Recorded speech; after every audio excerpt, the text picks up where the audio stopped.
Well, shit the bed. The banana is back. Hello, everyone, and welcome to my YouTube channel. It's going to be an interesting ride. I figured it's been a year since the last video, so why not make another one? This is going to be a bit of a different sort of what you sold on eBay type of video. Since I haven't done video in so long that I'm just gonna go back and take the highlights of most of last year with a couple of things mixed in with this year's stuff. As many of you know, I primarily deal with tools and machinery, specifically metalworking and woodworking, but I did include a bunch of other items I've gotten along the way, which should prove to be pretty interesting, I'd say. So sit back and enjoy the ride, and we'll get right into this. Alright, first item up is Time Traveler, the Hologram Adventure by Rick Dyer. If he sounds familiar, that's because he's the same person that created Dragon's Lair back in the 80s. This was, I think, the first attempt at a holographic video game. It's pretty neat because I remember seeing this as a kid and playing it in the arcades, and it was actually quite fascinating at the time. Really enjoyed it. I'd love to get one of these machines nowadays, but they usually go for a few thousand. But for $9.99 you can get the CD. Alright, next item up. We have a American Turbo Pack motorcycle turbocharger and the carburetor for Kawasaki ZR1. This is for a bike in the 70s, if I remember correctly. Apparently this is some extremely rare supercharger, so it fetched a pretty good premium. I found this in a storage unit, and if I remember right, I paid $300 for the entire unit, so not bad. And I sold lots of other stuff off that unit, which I totally don't remember, because this has got to be at least when I bought the unit. It's over a year ago. Sometimes it takes me 6 months to a year after I buy stuff to even list it, so it's hard to remember everything as I'm going through these things. A lot of them I might not remember what I originally paid for the item, or it was part of a bulk lot, so I don't know exactly what it is. Alright, next item. Alright. These are Fulton Visor Brackets for one-piece windshields for cars and trucks in the 40s and 50s. I bought a case of these from a vendor for, this was a year ago, but I want to say I paid no more than 20 bucks for the case. The case consisted of 12 of them, all NOS. And it's been a year now, and I only have one left. I was doing best offer on these, so they averaged between $60 and $100, with some people buying it outright without the best offer. I don't do many best offers, but the ones that I do, I will tell you as we go through this if there was a best offer. Next, we have a dividing head for a small watchmaker's lathe with the indexing plates. These were pretty much clean as a whistle. Next, we have a lot of 12 NOS die filers.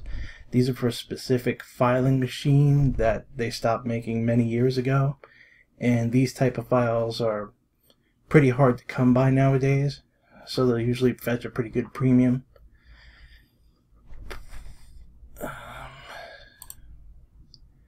Next we have a set of Oakley Evade glasses. These were brand new with the tag. They just had clear lenses. And here's my attempt at being all slick and actually getting ahead just to sell a bunch of glasses that I got. I don't know. I guess it worked because they sold. This was a best offer. If I remember right, it was $110. Next item, we have a Durapulse dynamic brake, 3 horsepower, and I'll be damned if I remember what the heck this thing does. I believe it was some type of factory automation part. I remember I bought it at it was in a storage unit that I had gotten, again, about a year ago or so. If I remember right, I actually got 2 of these. Next, we have a Victorian Mourning hair brooch. This one was kind of interesting because it had 4 family members inscribed on it, along with what looks like some pearls in there. It's very pretty. You're not going to be able to really make it out too closely as far as the inscriptions. Let's see. There we go. 1844, 1859,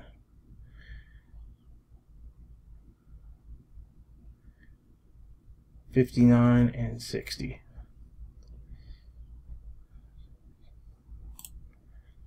Pretty piece. That I bought at an auction, and I think I paid $60 for it, but I'm not 100% on that. Next, we have a Huron milling attachment. These are quite rare, so when I put the photos in, I also put in an ad from I think this is probably from Popular Mechanics magazine or something like that. I think, if I remember right, this kit was only available through the magazine, so it's pretty rare today, and even rarer to find it with the attachments that are there.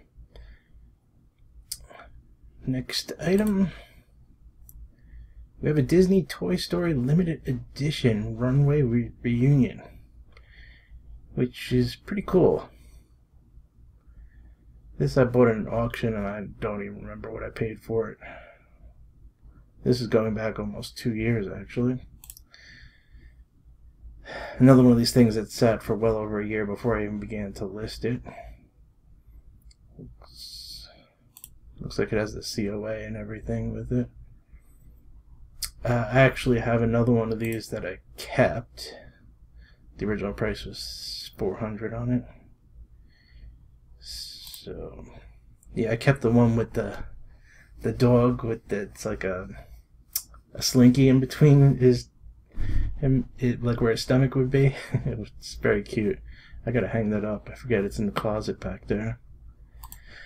Next we have a Lion tabletop.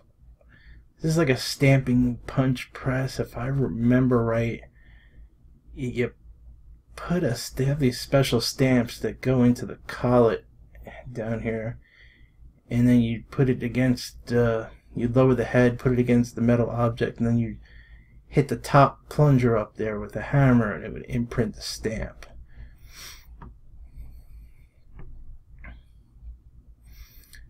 Next we have a Commodore CD1000 or a CD-TV.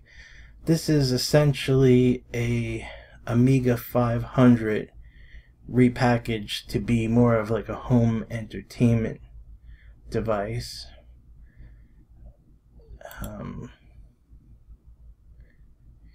Fairly rare.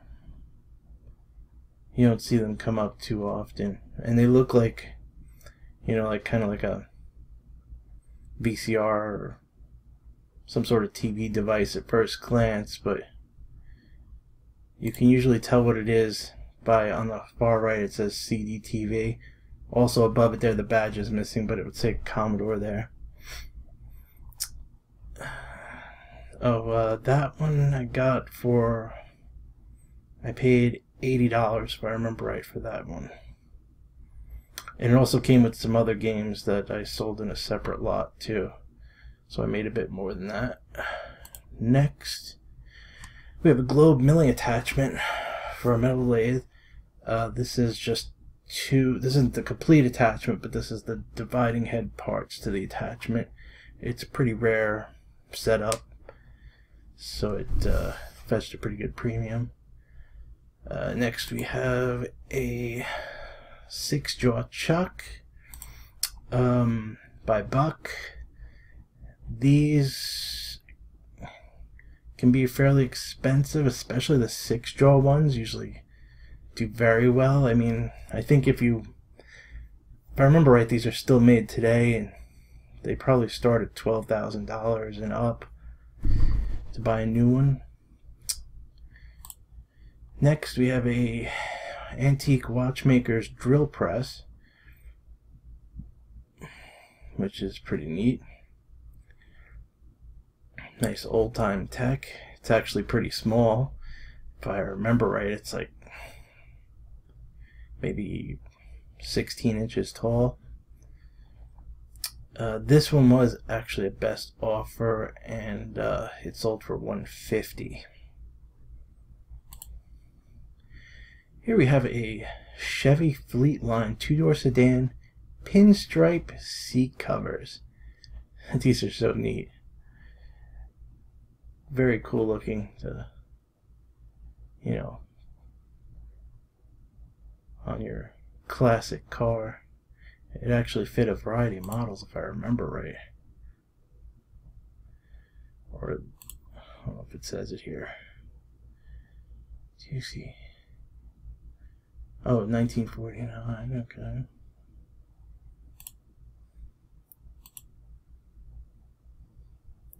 No, maybe it's just a specific Chevy. I might have been thinking if I have more than one of these floating around somewhere.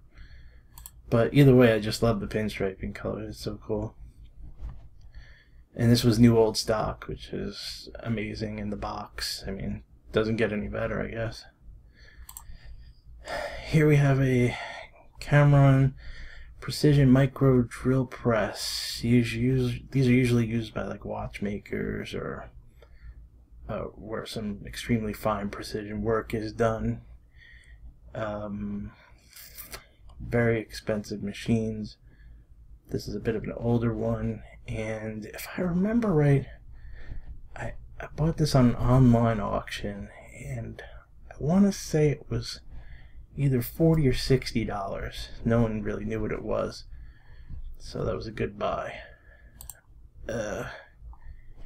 Here we go. There's a Victorian gas pump meter.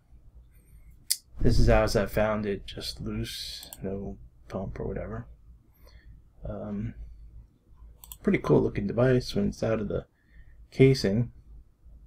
Very steampunkish, I guess you could say. That, I don't remember what that was, but it was under 40, I want to say. Next, we have a watchmaker staking set with the anvil. These are always cool looking. Watchmaking is kind of like a, you know, starting to become a lost art per se. But I get a lot of the tools for this watchmaking, and they usually sell pretty well. I don't even remember where I got this or how much I paid, but I knew its value, so I at least paid half less than that. Next we have a blonde Regal dial indicator for the carriage. It basically stops the carriage and has a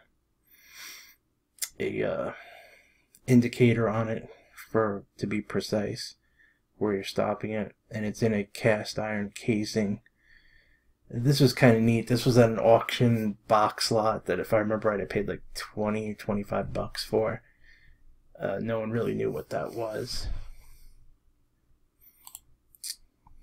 Next we have a Hardinge double spindle milling attachment.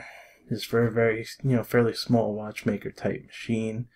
It's pretty rare to begin with, especially with the double spindle versions, even rare.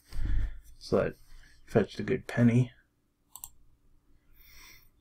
Next we got a Sureline vertical mill in the box. These are like small mills for hobbyists, model makers, even watchmakers can use them.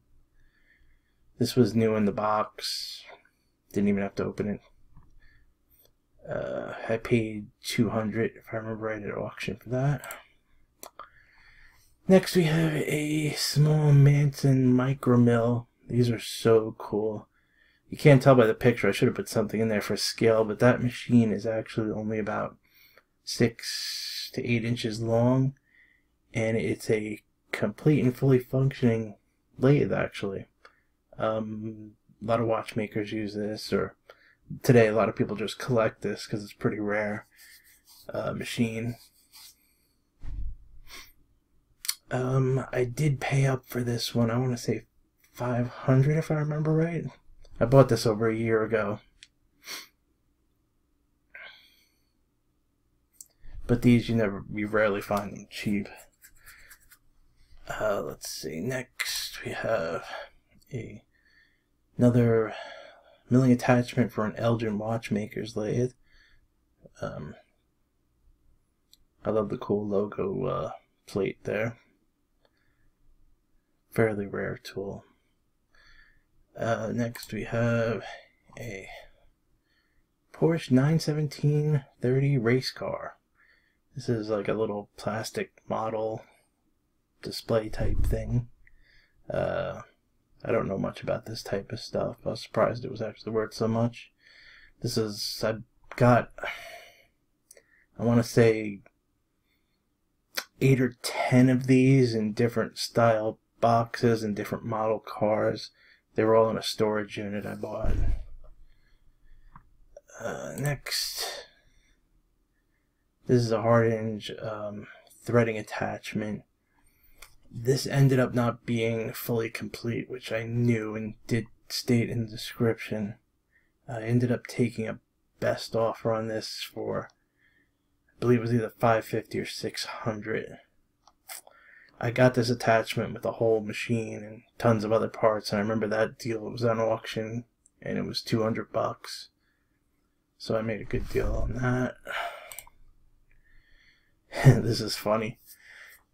This is a Portacable take about 4-inch belt sander. It's one of the extremely early, if not the first belt sanders they made, as you can tell by how, archaic it is. With the handle at the back is actually wood, and the motor looks like an old-fashioned motor.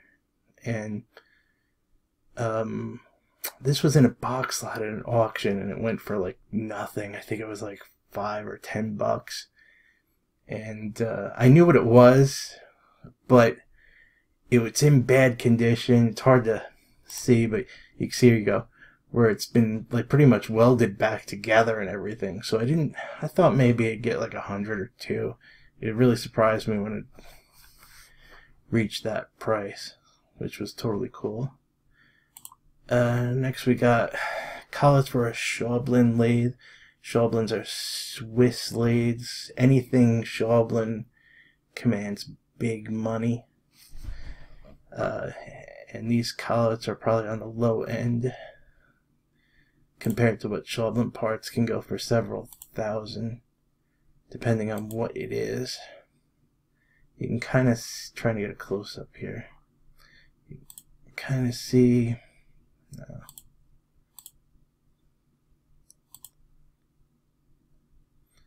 these pictures are a bit old, so they're not all coming up. You can kind of see it right there on that center one. There's a logo, which is like a SC kind of logo. Anytime you see that, it's always good money. Next, this is a South Bend quick change gearbox. This is, let's see, the face on it's black, so it's actually a late model, probably from like a 1980s machine, I would think. This is their newer style logo when the company was owned by the employees at some point. But this is, I left it like this. Usually I clean everything, but I left it like this because this is the original Cosmoline, and it was inside the original package, which pretty much disintegrated, but I left it on there. That shows that it's new and hasn't been put on a machine yet. So a normal one of these usually sells for about anywhere from $250 to $350, but since this one was brand new, it reached a pretty good amount of money.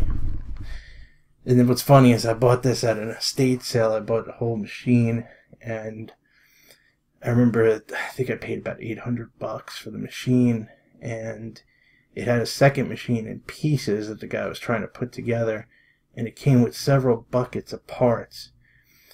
And this piece was at the bottom of one of those buckets, so it was like a bonus. I didn't even know it was there. Next we have a Philips CDI 490. This is the old 90s technology of interactive CD games that you play on your TV. Pretty cool, but not really good to play. There's much better systems out, and I think when these came out they were like very expensive, like $700 or $900 or so. Next we have, this is a Delta Rockwell lathe outboard pedestal tool rest. These are used when you want to use the back end of the spindle of a machine, so you can do things like bowl turning and stuff like that for woodworking. And it's funny, I was at this estate sale and I got there a little late, and someone already bought the wood lathe and took it away and left, and they left that sitting in the corner next to where the lathe was, and nobody wanted it, so I was like, hey, I'll take it. And I got it for $25 if I remember right. This is nice. This is an Atlas milling machine Vise, specifically made for a certain model milling machine, which the model number escapes me right now. This is funny. I was traveling, and there was this tool store, like a consignment tool shop, like out in the middle of nowhere. And I went in and looked around, and most of the prices were pretty high because it was a store dedicated to tools or whatever. But on the shelf I saw this Vise, and it had a price tag of like $10 on it, and I was like, wait, I know exactly what that is. So picked it up, and the rest is history. Here we got a bunch of scrap gold. This came out of a storage unit that I paid $800 for.